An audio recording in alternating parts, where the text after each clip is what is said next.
الحمد لله وحده والصلاة والسلام على من لا نبي بعده أما بعد فأعوذ بالله من الشيطان الرجيم بسم الله الرحمن الرحيم إن الله لا يغير ما بقوم حتى يغيروا ما بأنفسهم وإذا أراد الله بقوم سوءا فلا مرد له وما لهم من دونه من وال صدق اللہ العظیم۔ معزز بزرگوں اور دوستوں، ایک لمبی مدت سے امت مسلمہ جن حالات سے دوچار ہیں اس سے کوئی بے خبر نہیں ہے۔ دینی اور دنیاوی ہر اعتبار سے یہ امت اور خاص کر کے ہمارے ملک میں ایک لمبی مدت سے بڑی پستی میں چلی گئی ہے، حتیٰ کہ گورنمنٹ کی سروے کی جو رپورٹیں ہیں وہ یہ بتلاتی ہے کہ دنیاوی اعتبار سے اس ملک کے اندر مسلمانوں کی حالت پچھلی قوموں سے اور دلیتوں سے بھی بدتر ہے۔ حالانکہ یہ امت کوئی معمولی امت نہیں، اس کو خیر امت کا خطاب دیا گیا۔ اللہ کے نبی صلی اللہ تعالی علیہ وسلم کی پیاری امت ہے یہ۔ آپ نے اس امت کے لیے دعائیں کی ہیں اور قیامت کے دن بھی یہ امت سب سے زیادہ تعداد میں اور درجوں میں سب سے اونچی ہوگی۔ آخر کیا وجہ ہے کہ جس امت کو خیر امت کہا گیا اور جس امت کے اوپر دوسری امتوں کی امامت کا تاج رکھا گیا اور دوسری امتوں کی امامت کی ذمہ داری اس کے حوالے کی گئی، وہ آج اتنی پستی کے اندر کیوں چلی گئی؟ عام طور پر ہم بہت سی مرتبہ یہ بات کہہ کر چھوٹ جاتے ہیں کہ بھئی یہ تو مقدر میں ہونا ہے، قیامت آنے والی ہے، اس سے پہلے یہ بگاڑ تو ہونے والا ہی ہے، یوں کہہ کر چھوٹ جاتے ہیں۔ اب ذرا دیکھنا ہے کہ یہ امت جو اتنی پستی کے اندر چلی گئی، کیا پہلے سے ایسی پستی کے اندر تھی؟ ہرگز نہیں۔ حضور اکرم جب اسلام کی نشأت ثانیہ ہوئی اور حضور اکرم صلی اللہ تعالی علیہ وسلم نے اپنی محنت کے نتیجے کے اندر امت کو وہ مقام عطا کر دیا کہ اس کے افراد، اولین دور کے افراد، خیر القرون کے افراد وہ تھے کہ جن کے بارے میں پوری ذمہ داری کے ساتھ کہا جا سکتا تھا کہ ان میں سے بہت سے افراد فرشتوں سے افضل ہیں۔ یہ امت کے بعد افراد وہ تھے جن کو حضور اکرم صلی اللہ تعالی علیہ وسلم نے اس دنیاوی زندگی کے اندر جنتی ہونے کی بشارت دے دی تھی، اور پھر یہ امت جیسے جیسے بڑھتی گئی دنیاوی حالت بھی ان کی اور پوزیشن بھی ان کی بہتر سے بہتر ہوتی گئی، یہاں تک کہ ایک وقت ایسا آیا کہ دنیاوی اعتبار سے پوری دنیا میں اکثر دنیا پر اپنا ڈنکا بچایا، اور اس وقت کا خلیفہ بادل کو جو اس کی بستی سے کترا کر آگے جا رہا تھا یوں کہہ رہا تھا، امتری حیث شئتی فسیاتی خراجک عندی، کہ جہاں چاہے برس، تو جہاں بھی برسے گا وہاں کی پیداوار ہوگی، وہاں کی پیداوار کا حصہ یہاں پہنچے گا۔ اتنی وسیع سلطنتیں ان کو حاصل ہوئی اور دنیا کے اندر امن و امان کا دورہ ایسا ہو گیا کہ شیر اور بکری ایک گاٹ سے پانی پینے لگے، اور امن کا یہ عالم تھا کہ ایک اکیلی عورت کئی سو میل کا سفر اکیلی طے کرتی تھی، لیکن اس کی طرف آنکھ اٹھا کر کوئی دیکھنے والا نہیں ہوتا تھا، نہ اس کی عزت و آبرو کو کوئی خطرہ تھا، نہ اس کی جان اور مال کو کسی قسم کے نقصان کا اندیشہ تھا۔ اور امت کے افراد اس بلندی کے اوپر پہنچے اور دنیا کے اندر ان کا رعب ایسا چھایا کہ کئی سو میل تک محض ان کے نام سے لوگوں کے پیر جو ہیں وہ کانپنے لگتے تھے اور ان کے دل دھڑک جاتے تھے۔ ان کے محض نام لینے کی وجہ سے بڑی بڑی بادشاہتیں کانپتی تھیں، لیکن آخر دھیرے دھیرے یہ اقتدار جو ہے اس کا خاتمہ ہوتا چلا گیا اور امت مسلمہ سمٹ کر رہ گئی، اور ایسی سمٹی کہ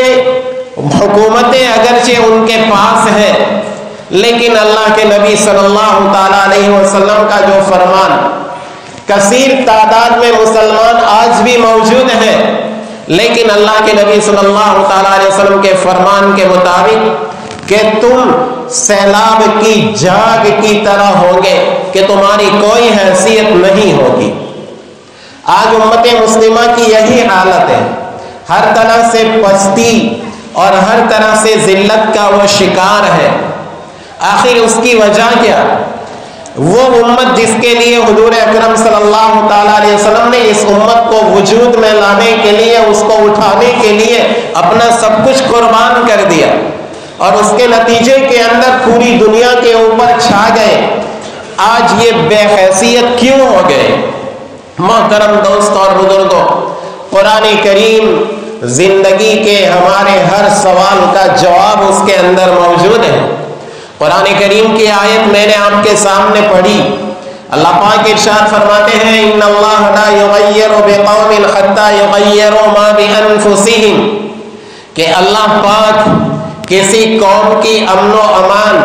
حفاظت، عافیت کی حالت کو اس وقت تک نہیں بدل دیتے جب تک کہ وہ اپنے عقیدہ اور عمل کے اعتبار سے اپنے آپ کو بدل دے۔ گویا اللہ کو کسی سے دشمنی نہیں ہے، نہ اللہ کا کسی سے رشتہ ہے۔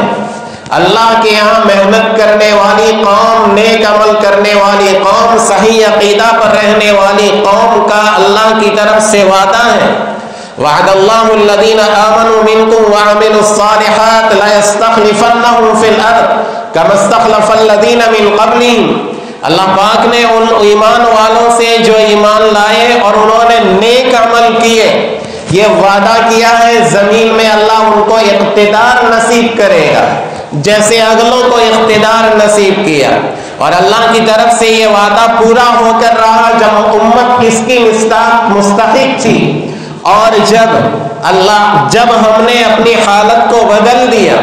اپنی عقیدے کی حالت کو بدل دیا، عملی حالت کو بدل دیا، تو پھر اللہ نے عافیت، امان، حفاظت اور بلند سر بلندی، ان ساری حالات کو بدل کر جو ہے وہ خطرات، نقصانات، ذلت و پستی سے بدل دیا۔ یہ ہم اپنی آنکھوں سے دیکھ رہے ہیں۔ اور یاد رکھیے اللہ پاک عالم الغیب ہے، اللہ پاک علیم و خبیر ہے، ان کی کوئی بات غلط ٹھہر نہیں سکتی۔ اللہ پاک نے جو کہا ہے وہ ہو کر رہتا ہے۔ اللہ پاک نے پہلے سے فرما دیا کہ اگر تم ایمان اور اعمال صالحہ کو اختیار کرو گے ہم تمہیں اقتدار نصیب کرے گا اور امن و امان تمہیں نصیب ہوگا، تمہارے لیے نمازیں پڑھنا، دین پر چلنا آسان ہوگا، اور دنیا کے اندر تمہاری حکومت ہوگی، تمہارا ڈنکا بجے گا۔ لیکن اس کے برخلاف اگر لا حتی یغیروا ما بانفسہم، اگر اپنے آپ کو بدل ڈالا، عقیدے کو بدل ڈالا، عملی زندگی میں بیکار ثابت ہوئے، تو پھر دوسرا رخ بھی جو ہے وہ بھگتنے کے لیے تیار رہو۔ اور آج ہم یہی دیکھ رہے ہیں کہ ہم نے اپنے عقیدے اور عمل کے اندر کتنا تغیر و تبدل کر دیا. وہ خیر امت کا لقب جس کو دیا گیا تھا وہ کیوں آج اتنی پستی اور ذلت کے اندر چلی گئی؟ قرآن نے کہا حتی یغیروا ما بانفسہم، یہ خدائی ضابطہ، خدائی قانون ہے، لیکن اس میں تمہارے عمل کو اور عقیدے کے بگاڑ کو بڑا دخل ہے کہ جب تک تمہارا عقیدہ صحیح رہے، عمل صحیح رہے، تو پھر اس صورت کے اندر تمہیں عزت و سربلندی حاصل ہوگی. اور اگر بدعملی کی زندگی اختیار کی تو پستی ہے، ذلت ہے، نقصان ہے، خطرہ ہے. لہذا آج کے جو حالات ہیں وہ دنیا والوں کی چاہے کتنی سازشیں ہوں، یاد رکھیے قرآن کریم کے اندر دنیا والوں کی سازشوں کو مکڑی کے جالوں سے تعبیر کیا گیا ہے. اس کی کوئی پوزیشن نہیں، اس کی کوئی حالت نہیں. وَمَكَرُوا وَمَكَرَ اللَّهُ وَاللَّهُ خَيْرُ الْمَاكِرِينَ. ایک طرف ان کی تدبیریں ہیں اور ایک طرف خدائی تدبیریں ہیں. خدائی تدبیر کے سامنے کسی کا کچھ چلتا نہیں ہے. اصل سب سے بڑا بگاڑ اور سب سے بڑا ہماری پستی کے اندر اگر کسی کو دخل ہے تو وہ ہماری بدعملی کو دخل ہے. آج ہمارا عقیدے کے اندر بگاڑ دیکھیے کہ آج امت کے اندر توحید پرستی جو ہونی چاہیے کہ ایک ہی اللہ کی عبادت، ایک ہی اللہ سے ہونے کا یقین جو دلوں کے اندر پختگی کے ساتھ جمع ہوا ہونا چاہیے، امت اس کے اندر کتنی پختہ ہے وہ ہم جانتے ہیں کہ آج امت کا ایک بڑا طبقہ اپنے مسائل کو حل کرنے کے لیے اللہ والوں سے رشتہ نہیں جوڑیں گے بلکہ دنیاوی دھندا کرنے والے اور جو ہے تاجر باپوؤں سے زیادہ اپنا رشتہ جوڑیں گے. مسجدوں سے پر اپنی مسجدوں کی چوکھٹ پر اور اللہ کی بارگاہ میں اپنے سر کو جھکانے کے بجائے وہ درگاہوں کا چکر کاٹیں گے، وہ پتہ نہیں کس کا چکر کاٹیں گے، حتیٰ کہ سادھوؤں اور باباؤں کے گھروں کا چکر کاٹتے آج ہماری مستورات ہو گئی ہے. یہ ہماری عقیدے کی پختگی کا یہ حال ہے. اور عملی زندگی تو کیا کہنا کہ ہماری زندگی کے ہم ہر ایک جانتے ہیں، ہمارے گھر کی بات ہے، کوئی پوشیدہ بات نہیں ہے کہ عملی زندگی کے اندر ہم کتنی بلندی کے اوپر ہیں یا کتنی پستی کے اندر چلے گئے. ایک نماز ہی کو لے لیجئے کہ نماز اہم ترین فریضہ دن میں صرف 5 مرتبہ پڑھنا ہے، 10-15 منٹ کا وقت اس کے لیے نکالنا ہے. اس کے اندر ہماری پوزیشن کیا ہے ہم میں سے ہر ایک اس کو جانتا ہے کہ نماز کو ہم نے اپنی فیسیلٹی کے ماتحت کر دیا ہے کہ اگر ہمیں موقع ہوگا، اگر نیند کا غلبہ نہیں ہوگا، اگر راتیں لمبی ہوگی، اگر کوئی درمیان میں خائل نہیں ہوگا تو کبھی پڑھ لی نماز، ورنہ میری نیند مجھے پیاری نماز کو قربان، میری تجارت مجھے پیاری نماز کو قربان. چونکہ یہاں فیسلٹی نہیں ہے، مجھے تکلیف پڑے گی، یہاں کس طریقے سے نماز پڑھیں گے، چلو قضا کر لیں گے. اور ہفتے میں بہت سے ایسے ہیں کہ ہفتے میں 1 مرتبہ پڑھ لی کافی ہے. یہ نماز کے معاملے میں یہ ہمارا حال ہے عملی زندگی کے اندر. اور پھر عبادات کے علاوہ پھر معاملات کو دیکھیے کہ معاملات کا جو بگاڑ وہ ہمارا بالکل ظاہر ہے کہ آج دنیا ہم پر اعتماد کرنے کے لیے تیار نہیں ہے. ایسے واقعات سننے کو ملتے ہیں کہ جس کے نتیجے کے اندر غیروں کے یہاں مسلمانوں کے معاملات ان کے نظر کے اندر ایک مسلمان کے معاملات کیسے ہوتے ہیں وہ جب سنتے ہیں تو عقل حیران رہ جاتی ہے کہ آج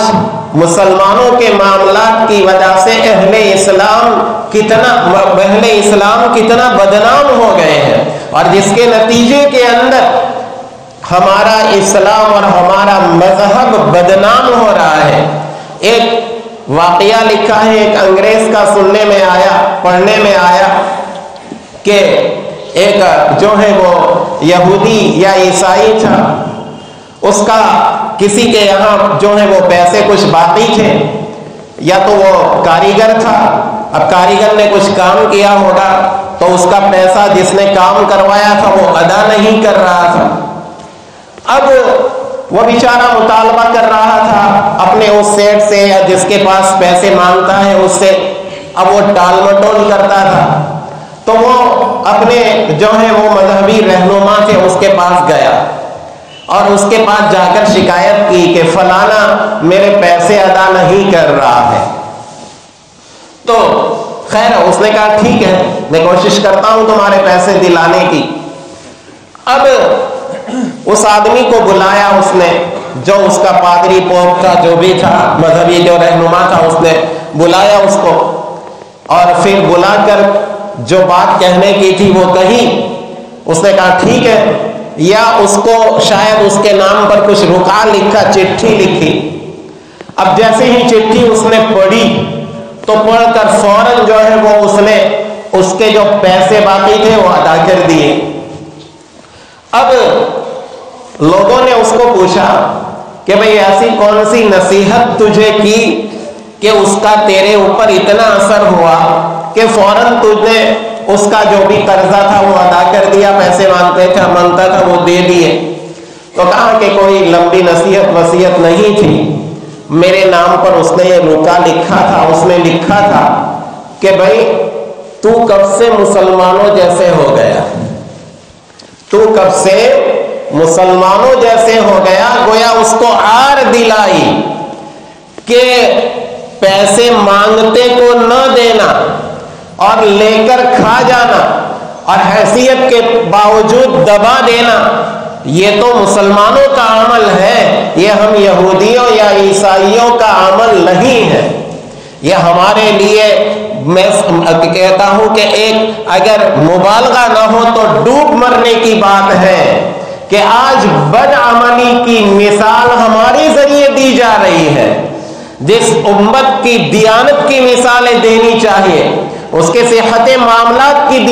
مثالیں دینی چاہیے، لیکن ہماری بدعملی کی مثال دی جا رہی ہے، یہ ہمارے لیے اس سے زیادہ کیا شرم کی بات ہے۔ تو یہ ہماری بدعملی کا نتیجہ ہم اپنے معاشرے کے اندر دیکھ لیجئے، اتنے بیانات ہو رہے ہیں، اتنی محنتیں ہو رہی ہیں، پھر بھی اس کے باوجود عمل کے اندر کیا اس میں کیا ہم بلندی کے اوپر آ رہے ہیں؟ کیا ہمارے اعمال کے اندر اصلاح ہو رہی ہے؟ کیا ہماری معاشرتی زندگی کے اندر کسی قسم کا سدھار آ رہا ہے؟ ایک شادی بیاہ کو دیکھیے کہ کتنی ساری غلط رسوم کو ہم نے اس کے اندر اپنے اندر ڈال دیا ہے، اور بہت سی وہ رسمیں کہ جو دیکھ کر ہمارا سر شرم سے جھک جاتا ہے کہ غیروں کی شادیوں میں وہ بات نہیں ہوتی۔ آج وہ غیر لوگ بھی آپس کے اندر یہ مشورہ کر رہے ہیں کہ بھئی یہ شادیوں میں جو فضول خرچی ہو رہی ہے، چلو ہم اجتماعی شادیاں کریں اور اس فضول خرچی کے نتیجے فضول خرچی سے بچ جائیں، یہ ہمارا پیسہ تعلیم میں لگائے، تجارت میں لگائے۔ اب پیسے والے جو وہ ہیں وہ تو اپنا پیسہ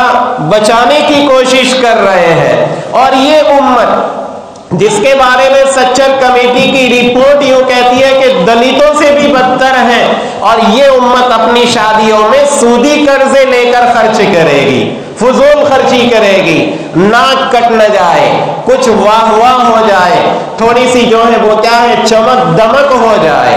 خیر جواز کی حد تک خوشی کرنے کی اور زیب و زینت اختیار کرنے کی شریعت نے اجازت دی، لیکن وہ رسمیں جس کا کوئی تعلق نہیں شریعت سے، بلکہ جس کا عقل سے کوئی تعلق نہیں، جتنے میں غریبوں کی شادیاں ہو جاتی تھی، امیروں کے چوچلے اتنے بڑھ گئے ہیں کہ ان کی منگنیاں شادیوں سے بھی زیادہ مہنگی ہو گئی۔ 20 25 آدمیوں کا ٹولہ منگنی کے لیے جاتا ہے۔ شادی کے موقع کے اوپر کیا کسی ہم نے غیر مسلموں کے اندر یہ رسم کبھی دیکھی کہ 10